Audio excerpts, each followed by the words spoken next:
Hi అండి. ఈరోజు మన వీడియోలో మైదా వాడకుండా హెల్తీగా గోధుమ పిండితో ఎగ్లెస్ కప్ కేక్స్ తయారు చేశానండి. చాలా సాఫ్ట్‌గా వచ్చాయి. ఈ వీడియోలో చూపిస్తున్నట్లుగా చాలా సాఫ్ట్‌గా ఉన్నాయండి. టేస్ట్ కూడా అద్భుతంగా చాలా బాగుంది.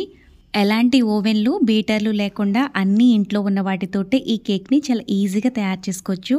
ఇప్పుడు ఈ కేక్ ఎలా తయారు చేసుకోవాలో ఆ ప్రాసెస్ ఏంటో వీడియోలో చూద్దామండి. 2 కప్పుల గోధుమ పిండిని జల్లించుకుని తీసుకోవాలి.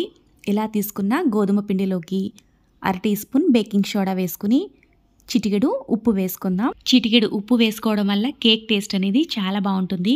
కొద్దిగా యాలకుల పొడి వేస్తున్నాను. యాలకుల పొడి బదులుగా మీ దగ్గర వెనీలా ఎసెన్స్ ఉంటే వెనీలా ఎసెన్స్ కూడా వేసుకోవచ్చండి. ఇలా కలుపుకున్న పిండిని పక్కన పెట్టేసుకుని ఒక మిక్సీ జార్ తీసుకుని ఇందులోకి ఏ కప్తో అయితే గోధుమ పిండి తీసుకున్నామో అదే కప్పుతో 1 కప్పు నిండుగా పంచదారను వేసుకుందాం. అలాగే 1/2 కప్పు ఆయిల్ వేసుకుందాం. ఆయిల్కి బదులుగా మీరు నెయ్యి లేకపోతే వెన్నపూస కూడా వేసుకోవచ్చు. ఆయిల్ వేసుకుంటే కనుక ఫ్లేవర్లెస్ ఆయిల్ వేసుకోవాలండి.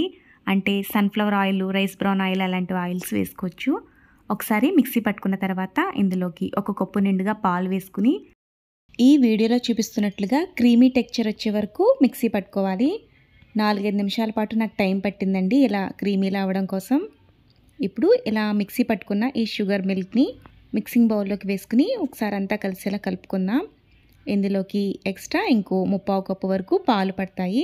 ఇలా పాలు పోసుకుంటూ ఇలా వన్ డైరెక్షన్లో మాత్రమే కలుపుకోవాలండి. ఎలా పడితే అలా కలుపుకుంటే కేక్ అనేది మనకి పర్ఫెక్ట్గా రాదు. ఇలా అంతా కలిసేలా కలుపుకోవాలి. కేక్ బ్యాటర్ ఈ వీడియోలో చూపిస్తున్నట్లుగా ఇలా కలుపుకున్న తర్వాత ఇక్కడ నేను పోపుల బాక్స్ ఉంటుంది కదా, అందులో ఉన్న కప్స్ని తీసుకున్నాను. ఇంట్లో స్టీల్ బౌల్స్ ఉంటాయి కదా చిన్న చిన్నవి, వాటిలో అయినా టీ కప్స్ ఉంటాయి కదా స్టీల్వి, వాటిని కూడా మీరు కేక్స్ని బేక్ చేసుకోవడానికి తీసుకోవచ్చు.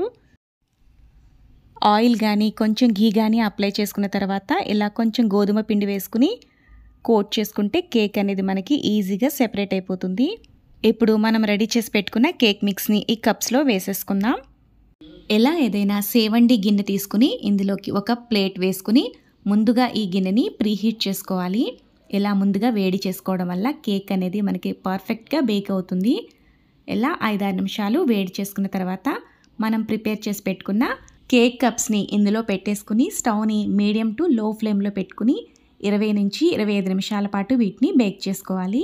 20 నిమిషాల తర్వాత కేక్ ఉడికిందో లేదో ఇలా టూత్ పిక్ గుచ్చుకుని చెక్ చేసుకుంటే ఇక్కడ మన కేక్ అనేది చక్కగా బేక్ అయిపోయింది. స్టవ్ ఆఫ్ చేసేసుకుని గిన్నెల్ని అందులోనే ఉంచుకుంటే ఆ వేడికి మాడిపోయినట్టు అయిపోతాయి. వెంటనే బయట తీసేసుకుని ఇవి చల్లారిన తర్వాత నైఫ్తో ఇలా ఎడ్జెస్ని స్క్రాప్ చేసుకుని తీసుకుంటే ఈజీగా మనకి ఇలా సెపరేట్ అయిపోతాయి. బేకింగ్ పౌడర్ లాంటివి ఏమీ వేయకపోయినా సరే కేక్స్ చూసారు కదా చాలా పర్ఫెక్ట్గా వచ్చాయి. చాలా సాఫ్ట్గా ఉన్నాయండి ఇవైతే. ఈ టిప్స్ అండ్ కొలతలతో మీరు కూడా ఇలాగే కేక్స్ తయారు చేసుకుని మీకు ఎలా వచ్చాయో కామెంట్ చేయండి. ఈ వీడియో కనుక మీకు నచ్చితే ప్లీజ్ లైక్ చేసి ఇలాంటి మరిన్ని వీడియోల కోసం కొత్తగా చూసేవాళ్ళైతే ఛానల్ని సబ్స్క్రైబ్ చేసుకోండి. కొంచెం కేక్ పిండి మిగిలితే ఇలా బాక్సులు ఉంటాయి కదా ఇంట్లో, ఆ మూతలో వేసుకున్నాను. చాలా బాగా వచ్చింది ఈ కేక్ కూడా. మినీ కేక్ లాగా చాలా బాగుంది కదా. Thank you for watching friends. Bye bye.